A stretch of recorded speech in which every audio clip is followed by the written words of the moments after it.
Pour Jules, l'hippopotame, emblème du parc, et ses nombreux congénères, en tout plus de 400 animaux, depuis quelques semaines déjà, la quiétude de cette pause hivernale est quelque peu troublée par le bruit des travaux.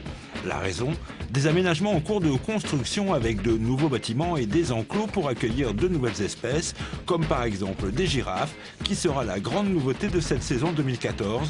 Un investissement financier de près de 700 000 € pour le bien-être des animaux, mais pas seulement. Là, on est en train de travailler sur l'aire du massif du Mont Kenya avec les girafes. Il y aura plus tard les hippopotames qu'on va déplacer avec un espace lion derrière. Et l'idée, c'est vraiment de spécialiser le parc sur ces espaces montagneux.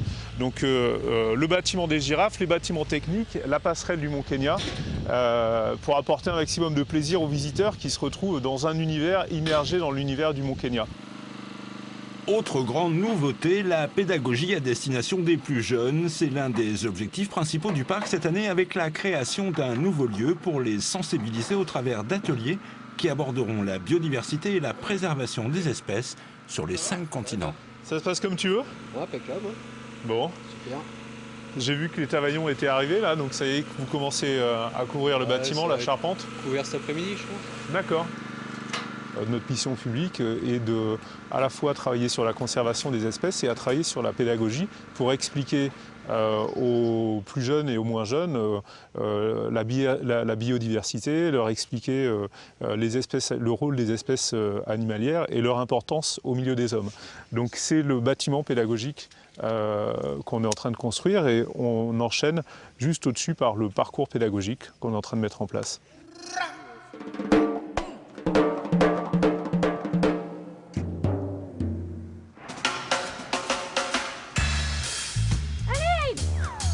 Avec 15 nouvelles espèces, soit près de 40 animaux, comme les gloutons, les élans, les lémuriens et les girafes, pour ne citer que, la volonté affichée du parc est d'offrir aux visiteurs une grande diversité grâce à des échanges avec d'autres parcs animaliers européens dans un cadre réglementaire très précis.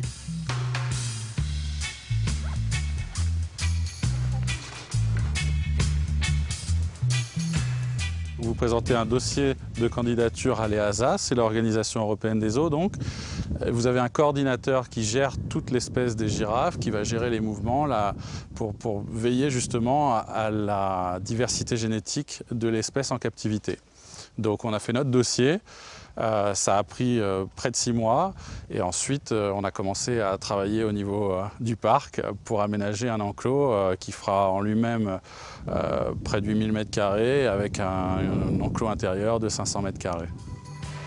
D'ici quelques semaines, le bruit des travaux va peu à peu s'atténuer pour les animaux. Une quiétude qui ne devrait pas durer très longtemps, car le 29 mars prochain, jour de réouverture du parc animalier, ce sont les bruits et les cris de joie des enfants et des plus grands qui devraient résonner dans les allées du parc.